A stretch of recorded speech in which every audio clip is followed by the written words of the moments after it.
Where does supply of Bitcoin come from? And how are you sure the market doesn't get oversupplied?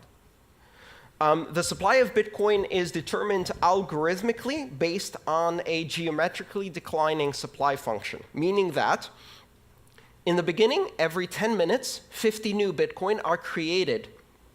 So every block, the heartbeat, 10 minutes, created 50 new Bitcoin. This Bitcoin is used as a reward in a game theory-based security model that ensures that every transaction is independently validated by completely anonymous actors who have to stake electricity as a guarantee of the security work they've done. And if they succeed in doing the security work of validating transactions correctly, they earn as a reward, based on a probabilistic return, that reward, 50 Bitcoin every 10 minutes. That's how currency is introduced into the economy. Every 4 years, it gets cut in half, 50 to 25 in November of 2012. And this year in July, this past July, we had our second halving event, which was celebrated with birthday parties all over the world. And Bitcoin's reward went from 25 to 12.5 Bitcoin. As a system, it's designed to have a monetary policy that is purposely deflationary and simulates the issuance of precious metals. It gets harder and harder and harder to mine gold at greater and greater and greater cost. And Bitcoin is the same. The idea being that less and less is issued over time. If you follow that geometric curve, at some point you reach the end. In the year 2141, Bitcoin is no longer issued. 21 million coins is the asymptotic cap. It will never reach 21 million coins. That is part of the protocol. It is an unchangeable part of the protocol, and it is a rule enforced by every system that participates in the Bitcoin network.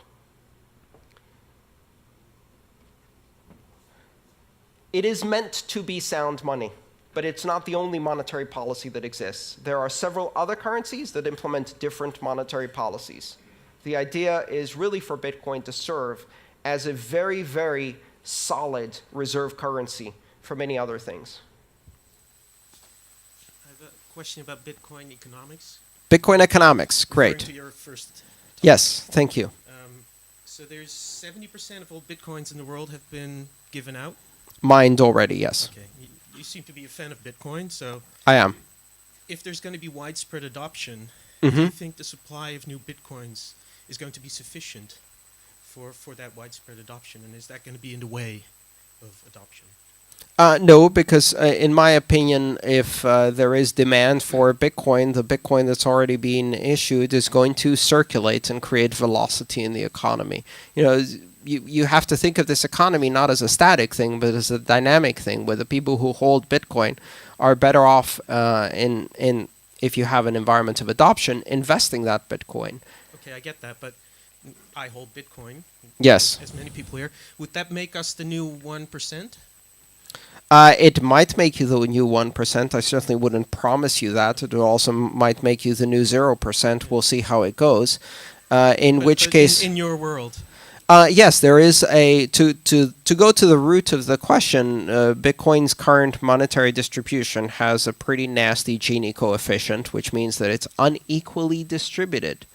The fundamental difference, of course, is that the reason you will be the new 1% is because you took an enormous risk on an untested technology based on a vision you had, rather than because your grandfather killed more people than my grandfather, Okay, which is how the 1% have their money today. But you don't think that's going to be in the way of adoption? Because that's my concern.